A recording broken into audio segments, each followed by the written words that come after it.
دوور لە قەرەباڵغی شارە گەورەکان گەنجانی عێراق تا دێسوو لە هەستێکی نوێبوونەوەی ئاساییش وەردەگرن بۆ گەڕان بە دوای شوێنە ئارامەکانی بیابانەکانی وڵاتەکەدا. بەشێکی بیابانەکان کردووە بە هەواری گەشتەکان و ئاگریان کردوتەوە بۆ ماسی برژاندن و خواردنیکی بەتام لەو کەشە بیابانێدا لە بیابانی سەماوە و تاوڵە و یاری دیکە دەکەن و ئاواز و گۆرانی دەڵێنەوە و کەشێکی خۆشیان بۆ خۆیان دروست کردووە.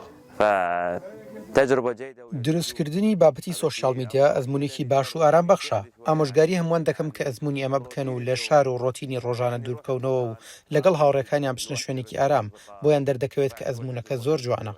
ئەو بۆ چەندین ساڵە تەنها بیۆرترین پیادەڕە و کەمپەکان بوێری ئەوەیان هەبوو کە بە پێ بڕۆنە بیابانەکانی عێراقەوە، بەڵام لەگەڵ هاتنی سۆشیال میدیا و قۆناغێکی سەقامگیری ڕێژەیی بۆتە شوێنێکی بەناوبانگ بۆ ئەو کەسانی کە نەک تەنها بە دوای سەرگەرمی و کردەوەی لێخوڕین یان سواربوونی ئۆتۆمبیل لەسەر ڕووی قیرتاو نەکرا و وەکو قەراخ، خۆڵ، بەرد یان زەویە سروشتەکانی تر دەگەڕێن، بەڵکو بە دوای ئارامیدا دەگەڕێن لە دیمەنە وشک و فراوانەکاندا.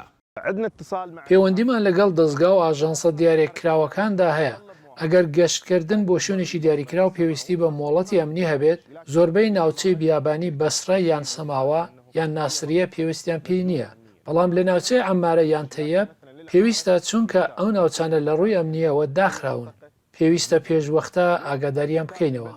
200 کیلۆمەتر لە شارەکەی خۆیەوە کە بەسڕەیە بە ئۆتۆمبیلەکەی ڕۆیشتۆ بۆ ئەوەی بگاتە ناوچەیە کە ژیانی شارەکان دەستی پێنەگەیشتووە، لە نێویاندا تۆڕەکانی تەلەفۆن.